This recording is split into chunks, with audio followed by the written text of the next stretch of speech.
livro de Marcos, capítulo de número 10, versículo de número 7 ao 9, diz assim: Por isso, deixará o homem a seu pai e mãe, e unir-se-á à sua mulher, e com sua mulher serão os dois uma só carne, de modo que já não são dois, mas uma só carne. Portanto, o que Deus ajuntou, não separe o homem. 2 Coríntios, capítulo 6, versículo 14 e 15, diz: Não vos ponhais em julgo desigual com os incrédulos, porquanto que sociedade pode haver entre a justiça e a iniquidade? Ou que comunhão da luz com as trevas? Que harmonia entre Cristo e o maligno? Ou que união do crente com o incrédulo? Palavra do Senhor Deus. Então, a palavra do Senhor Deus, ela diz claramente, olha, deixará o homem pai e mãe e unir-se-á a sua esposa, e os dois serão uma só carne. Então a palavra do Senhor Deus está falando a respeito do casamento, a respeito da união entre um homem e uma mulher. Então o casamento, aos olhos de Deus, ele é aceito e ele é abençoado por Deus. Então muitos podem dizer o seguinte: então, já que o casamento, a união entre um homem e uma mulher é aceito por Deus, então eu posso me casar com a pessoa que eu quero, entre aspas. Então eu posso tomar a decisão que eu quiser, entre aspas. Por que entre aspas? Porque por outro lado, a palavra do Senhor Deus, ela diz o seguinte, olha, tanto o homem quanto a mulher que é crente no Senhor Deus, quando ele vai escolher uma pessoa para se casar, seja o homem ou seja uma mulher, o que a palavra do Senhor Deus diz? Não vos coloqueis no jugo desigual com os infiéis. Ou seja, o casamento é permitido, a união é permitida entre um homem e uma mulher. É permitido por Deus e Deus abençoa. Porém, não existe esse livre-arbítrio para a pessoa escolher quem ela quer. Existe uma restrição. Existe uma restrição porque Deus diz, olha, mas não pode ser com incrédulo. Não pode ser com infiel. Ou seja, tem que ser com uma pessoa que professa a mesma fé em Deus. A fé no mesmo Deus. Você vê que o princípio de Deus, o princípio, é o mesmo princípio quando ele tirou o seu povo do Egito. Quando ele deu as leis para o seu povo que saiu do Egito, as leis de Moisés. Você vê que o princípio, ele dizia para o seu povo, olha, vocês não podem se casar com outros povos de outras nações, porque eles servem outros deuses. Ele sempre disse isso para o seu povo. E todas as vezes que os judeus se casaram com povos estranhos de outras nações, que serviam outros deuses, o Senhor Deus repreendeu eles. Há inúmeras passagens bíblicas que o Senhor Deus repreendeu eles. Então, mesmo hoje, nos dias de hoje, você vê que o princípio é o mesmo.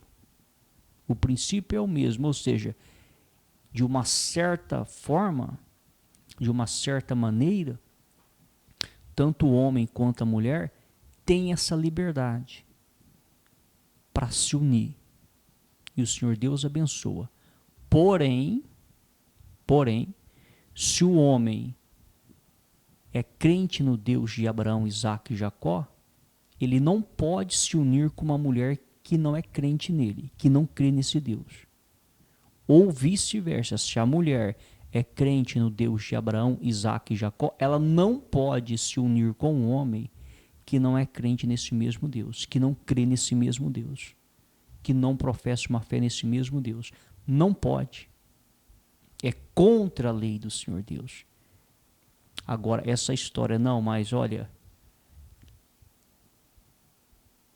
o homem professa uma fé em Deus, a mulher professa uma fé num outro Deus, ou vice-versa. E a pessoa tem aquilo na mente dela, não, mas depois que a gente se unir, a pessoa vai mudar, a pessoa vai se converter, a pessoa vai aceitar Deus. Engano seu, meu amigo e minha amiga, que pensa assim. Talvez a mulher crê no Deus de Abraão, Isaque e Jacó, e o homem crê nas entidades, no benzimento, um exemplo. E a mulher acha que com o tempo o marido vai se converter, engano seu, ou vice-versa. Talvez, nós não estamos aqui para criticar a religião de ninguém. Nós estamos aqui ministrando a palavra de Deus. Talvez o marido crê no Deus de Abraão, Isaque e Jacó. Talvez a futura esposa vai crer em outros deuses. Vai ter uma outra fé. Não adianta pensar que depois do casamento a mente vai mudar, a cabeça vai mudar, porque não muda. Não muda. É muito mais fácil um incrédulo arrancar um que crê no caminho correto do que aquele que crê no caminho correto trazer o incrédulo para o caminho correto. É muito mais fácil. É muito mais fácil. Então, a palavra do Senhor Deus é clara, bem direta, bem objetiva, muito clara. Ela diz, olha, tenha liberdade, mas é uma liberdade restrita, porque não é com qualquer um e não é com qualquer uma, mediante os textos sagrados. Então diz a palavra do Senhor Deus, Gênesis, capítulo de número 3, versículo de número 16, diz: E a mulher disse, multiplicarei sobremodo os sofrimentos da tua gravidez. Em meio de dores darás à luz filhos. O teu desejo será para o teu marido, e ele te governará. Colossenses capítulo 3, versículo 18 diz: Esposas, sede submissas ao próprio marido, como convém no Senhor. Há um perigo da mal interpretação dos textos sagrados. Nós vemos que no Antigo Testamento, o próprio Deus diz o seguinte, olha, a mulher vai ser submissa ao homem. E no Novo Testamento também a palavra continua dizendo que a mulher tem que ser submissa ao homem. Porém, muitas pessoas usam esses textos para subjugar as mulheres e fazer de tapete. Não é essa a intenção de Deus. Não é essa. A intenção do Senhor Deus é que as mulheres sejam submissas aos maridos, mas nós temos exemplos bíblicos de mulheres que eram submissas aos seus maridos de acordo com a vontade de Deus. Você quer um exemplo? Abraão e Sara. Sara era submissa a Abraão, de acordo com a lei de Deus, submissa. Mas o que era a submissão de Sara? Respeitava Abraão. Ela chegava a chamar Abraão de Senhor, como se Abraão fosse o dono dela, o senhor dela, porque era o costume daquela época, quando a pessoa ela era escrava, ela chamava o seu dono de senhor, era o costume da época. Não significa que as mulheres de hoje têm que chamar o marido de senhor. Mas entenda, nós não vemos um relato que Abraão humilhava Sara, que ele fazia Sara de tapete, que ele se aproveitava dessa situação por ele ser o cabeça e não Sara. Entenderam? Então, a submissão que Deus diz que a mulher tem que ter é que ela tem que respeitar o marido. E respeitar como ele sendo cabeça, como ele estando acima, de acordo com o que Deus colocou o homem como cabeça, como estando acima no relacionamento. É isso que o Senhor Deus diz, respeitar, aceitar. Não significa, por outro lado, a pessoa pegar esse texto e interpretar mal interpretado, como muitos interpretam, aonde vai querer subjugar as mulheres, fazer de tapete humano e menosprezar. Como muitos no Antigo Testamento, era a cultura da época. Você vê que existem poucos relatos bíblicos falando de mulher. E por que você acha? Você acha que não existia mulheres naquela época? Obviamente que existiu, porque aqueles homens nasceram de mulheres. Porém, a cultura daquela época menosprezava as mulheres. Era a cultura da época que menosprezava aquelas mulheres. E muitos pegaram esses textos sagrados e interpretaram mal interpretado. E passaram a subjugar muito mais ainda as mulheres. Mas nós não vemos isso quando Jesus vem. Tanto é que havia um grupo de mulheres que seguia Jesus, que investia no ministério de Jesus financeiramente, porque Jesus trabalhou com José de carpinteiro até os 30 anos de idade, praticamente. Quando ele iniciou o seu ministério com 30 anos de idade, e por que 30 anos de idade? Porque os judeus que exerciam a profissão sacerdotal, naquela época, era dos 30 anos de idade para cima. Então Jesus vem do judaísmo, ele vem do judaísmo e dá o início ao cristianismo. Então ele começa o seu ministério. E quando ele começa o seu ministério, ele deixa de trabalhar. Havia muitas pessoas investindo no seu ministério financeiramente, mas dentre essas pessoas havia um grupo de mulheres. E nós não vemos Jesus subjugando aquelas mulheres, menosprezando aquelas mulheres, pisando naquelas mulheres. Muito pelo contrário, ele respeitava elas.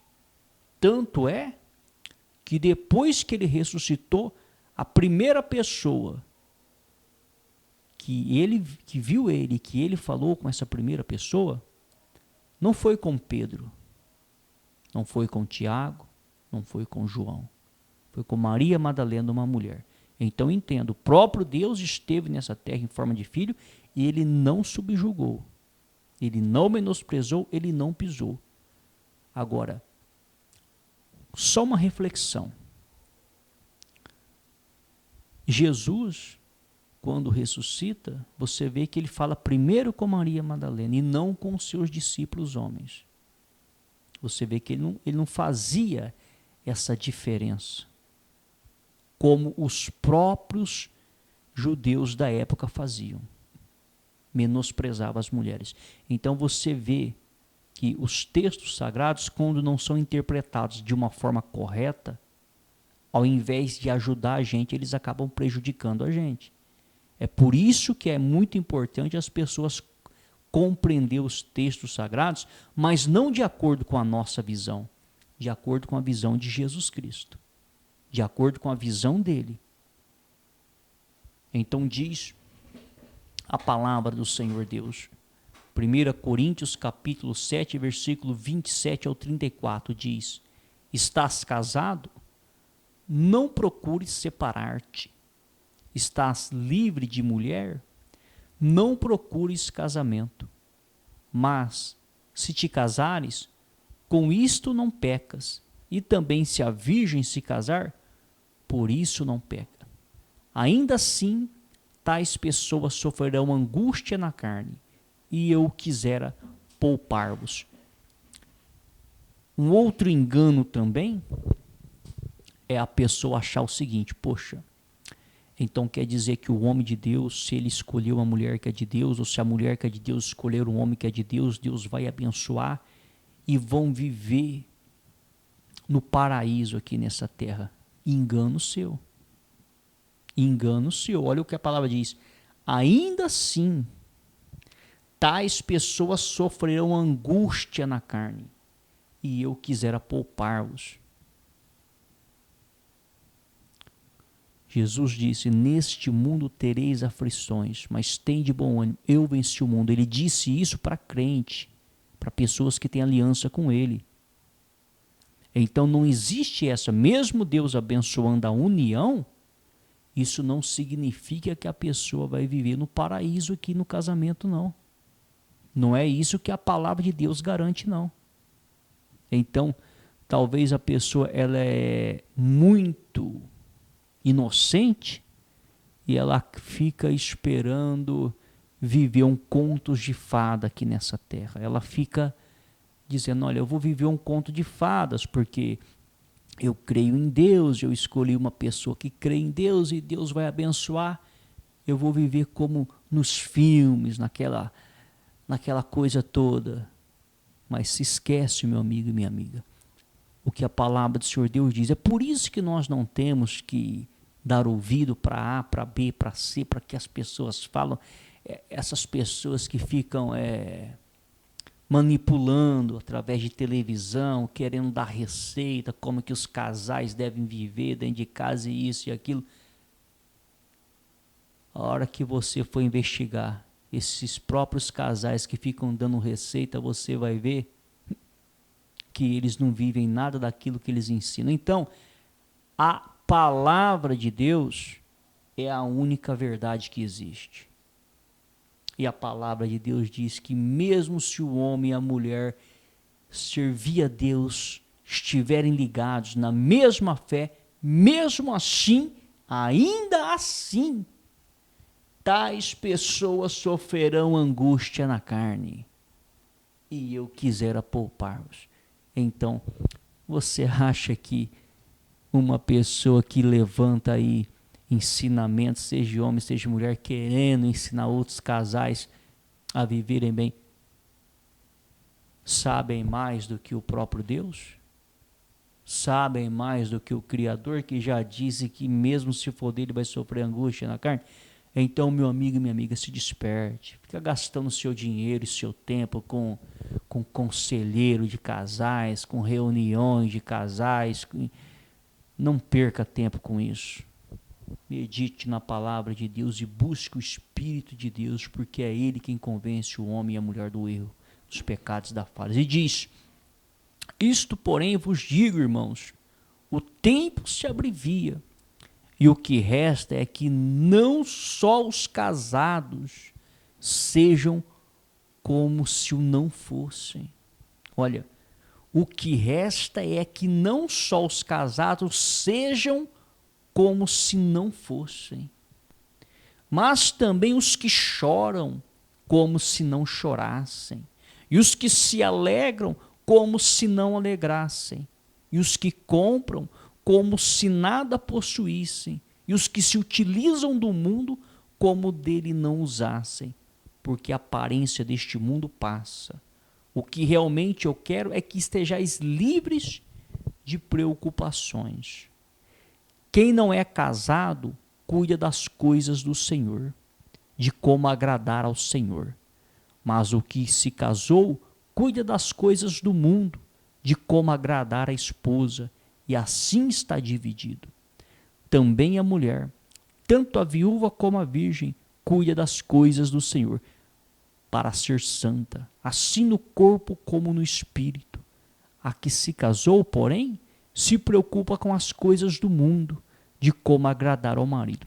Então, a palavra do Senhor Deus, o que ela está dizendo ali? Ela não está dizendo que o casamento é errado, que o casamento é pecado. Muito pelo contrário, o Senhor Deus abençoa o casamento, porque o casamento é uma instituição abençoada por ele, a união entre um homem e uma mulher. Mas o apóstolo Paulo está dizendo o seguinte, no ponto de vista dele, está dizendo o seguinte, olha, se a pessoa for solteira, estiver envolvida na obra de Deus, ela vai ter o tempo todo dedicado a Deus ali. Mas se essa pessoa se casar, ela não vai ter mais aquele tempo todo dedicado a Deus, porque uma parte do tempo vai ser dividido no relacionamento, do casamento. É isso que ele está dizendo, mas ele não está dizendo que é errado se casar. Ele não está dizendo que é pecado, porque o próprio Deus abençoa a união entre um homem e uma mulher. Então, é isso que a palavra do Senhor Deus diz.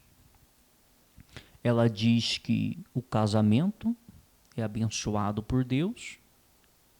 O homem ou a mulher, entre aspas, tem uma liberdade para escolher com quem vai casar. Mas, ao mesmo tempo, ele tem essa liberdade, entre aspas, porque ele não pode casar. O homem e a mulher que professam uma fé em Deus não pode casar com uma outra pessoa que não professa. Não pode. E se você quer realmente saber a verdade, nós aqui não estamos ofendendo nenhuma religião. Mas não tem como uma pessoa que professa uma fé no Deus de Abraão, Isaac e Jacó se unir com uma pessoa que professa uma fé em espíritos, se unir com uma pessoa que professa uma fé em imagens, se unir com uma pessoa que professa uma fé em Buda, isso e aquilo, etc. e tal. Não tem como, é impossível. Impossível. Seja homem ou seja uma mulher. O que professa uma fé no Deus de Abraão, Isaac e Jacó, não tem como se unir com uma pessoa que professa uma fé em outros deuses, com D minúsculo. Não tem como, é proibido por Deus. E mesmo se o homem ou a mulher que professa uma fé no Deus de Abraão, Isaac e Jacó se une com uma pessoa que professa uma fé no Deus de Abraão, Isaac e Jacó, no único Deus, não fique pensando que vai viver 1000 maravilhas nessa terra, no casamento. Não fique pensando que vai viver um contos de fadas. Geralmente, as mulheres que são mais sentimentais, elas ficam imaginando que vão viver um conto de fadas no casamento. E a palavra de Deus diz que não tem nada disso. Vai haver tribulação na carne, vai haver sofrimento, vai haver problemas, vai haver aflição. É o que a palavra do Senhor Deus diz. É por isso que muitas pessoas, às vezes, ficam perdendo o seu tempo lendo livros, vendo ensinamentos de certos pastores e pastoras que dizem que tem a fórmula para aconselhar casais e isso e aquilo. É um meio de vida para ganhar dinheiro, essa é a mais pura verdade, porque a palavra de Deus diz que não tem como viver isso aqui nessa terra, isso que as pessoas dizem, que tentam vender essas fórmulas. Então, para que você venha se despertar também e acordar para a realidade, que é a palavra do Senhor Deus. Porém, a palavra do Senhor Deus, também por outro lado, diz o seguinte, olha, quando a pessoa já crê em Deus, ela tem que escolher com a pessoa certa para se unir. Agora, se a pessoa, o casal já está unido e os dois são incrédulos, porém a mulher conhece a Deus e decide servir a Deus, ou vice-versa, os dois são incrédulos, mas o homem conhece a Deus e decide servir a Deus. O que o Senhor Deus direciona? Se a mulher, o casal já era incrédulo, se casou, nenhum dos dois servia a Deus, nenhum dos dois cria em Deus. De repente a mulher conhece a palavra e quer servir a Deus. Se o marido concordar em viver com ela, ele pode dizer, olha, eu não vou servir a Deus. Mas se ele concorda em viver com ela e continuar casado, a Bíblia diz que a mulher não deve largar. Ela pode continuar casada, porque ela conheceu a Deus depois do casamento. Porque senão a pessoa diz, então não pode se colocar no jugo desigual, eu fui para Jesus, meu marido não foi, eu vou separar, porque é jugo desigual. Nesse caso não é jugo desigual, porque o casamento foi feito antes dos dois conhecer a palavra. E a mesma coisa o marido. O casamento foi feito antes dos dois conhecer a palavra, e o marido conheceu Jesus e quer vir para Jesus e a esposa não quer. Se ela aceitar viver junto, amém. Se não aceitar e quiser ir embora, a Bíblia diz, deixa que vá. Não tente segurar. Deixe que vá. Se o marido quer ir para Jesus, a esposa diz, não, nesse caminho eu não vou, nesse barco eu não entro, deixe que vá, vá com Deus. E vice-versa. Se a mulher quiser ir para Jesus e o marido dizer, não, nesse barco eu não entro, eu quero ir embora, deixe que vá, vá com Deus. Então é o que a palavra do Senhor Deus ensina em relação à união, em relação ao casamento entre um homem e uma mulher aqui nessa terra. Aí se você dizer, mas como assim o casamento entre um homem e uma mulher? Biblicamente, o casamento um homem com homem é proibido por Deus. E o casamento mulher com mulher é proibido por Deus. Nós não somos homofóbicos, ninguém aqui está batendo de frente com nada. Mas você diz, mas alguns países já estão autorizando. Eu prego a palavra. Eu não estou pregando leis que os países autorizam ou deixam de autorizar. O único casamento, a única união que Deus aceita é entre um homem e uma mulher. A união entre dois homens Deus não aceita e a união entre duas mulheres Deus não aceita. Mesmo que existem leis, países que aceitam, faz o casamento, enfim. Mas Deus não aceita. Nós aqui pregamos palavra, nós não estamos preocupados com leis humanas que são criadas por aí afora. Então, esta é a palavra do Senhor Deus em relação ao casamento mediante a palavra de Deus, mediante os textos sagrados. Esta é a palavra do Senhor Deus.